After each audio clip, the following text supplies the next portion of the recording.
the last late round guy that I'm really into too.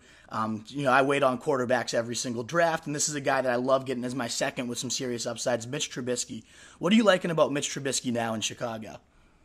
So not just from a statistical standpoint of the fact that they get Nagy in there and they get Helfrich in there going from John Fox, who is one of the worst quarterback coaches you could ask for in terms of how the volume and the efficiency. And I think they ran more when trailing than any other team in the NFL. But Trubisky goes from Dante Inman as his number one receiver to Allen Robinson, Anthony Miller, Taylor Gabriel, and Trey Burton.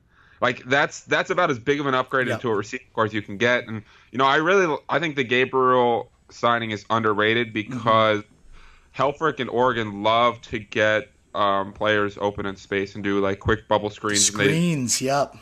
And Taylor Gabriel in 2016 was actually the number one screen receiver in the NFL. He had a perfect wide receiver rating on it. Mm-hmm. So I think that's a great slot receiver. I think Anthony Miller's a guy that's blown up a lot. Allen Robinson really makes plays downfield, and that's something that Trubisky excels in. And I think he's going to have more volume and a quarterback-friendly offense.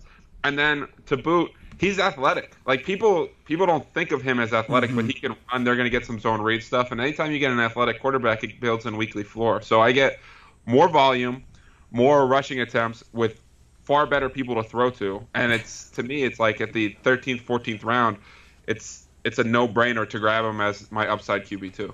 Absolutely, and just building on all those points. So at Roto Street, we do a thing called the fantasy stock formula. I think you kind of hit on every single key point, so I just kind of want to organize it in that way.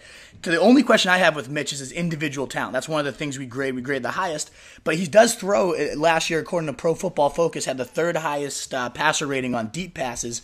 So the man can sling it, and that was kind of his calling card coming out, and that's perfect because Nagy, we have a coaching scheme thing we grade.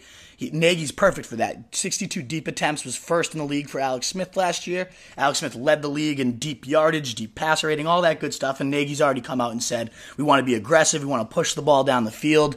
That's his calling card. So, that fits perfectly. We got the individual talent fitting the coaching scheme. And you mentioned all those surrounding talent upgrades. A great stacked cast, goes from one of the worst in the league to a pretty loaded weapons cabinet, in my opinion. So all those factors lining up perfectly for Mitch Trubisky. Just a matter of, does he actually process this complex system? Can he make all those throws? There's probably going to be some picks, some growing pains, but ultimately you lose a point or two in fantasy for the 60-yard bomb to Gabriel, all that good stuff. I'll take it any day of the week. So I'm with you. I think Trubisky's a tremendous value where he's going.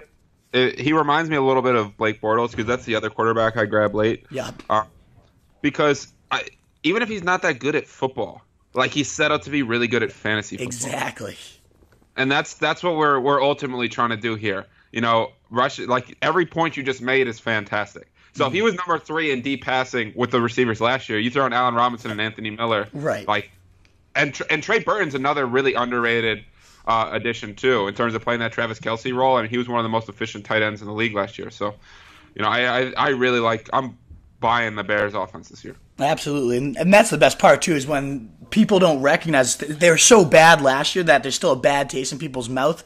It just creates those enormous values. Look at the Rams last year. If you can find that right guy, that Sean McVay, that unlocks it, adds a couple new additions, and suddenly this offense they went from literally worst to first in scoring. I don't know if the Bears will do that, but ultimately they're going to take a solid leap forward, and I don't think the prices reflect that in fantasy. So it's a tremendous bargain. All the Bears play. Tariq Cohen, I could go on for days about that guy. I absolutely love what he's going to bring.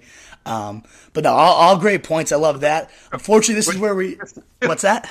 I said Cohen helps Trubisky too, right? Because he's a dynamic receiver. So we just added another guy that, when Trubisky can throw the ball 2 yards and then Cohen can do the rest. Exactly, do all the work. And he's getting split out wide, getting sent deep. He's just going to be a mismatched terror under Nagy. And the rushing ability too. I'm glad you mentioned that. With Helfrich coming from Oregon, obviously runs tons of spread, used Mariota in that running, so much rollouts, all that good stuff. There's going to be tons of upside with Trubisky that's just going completely under the radar.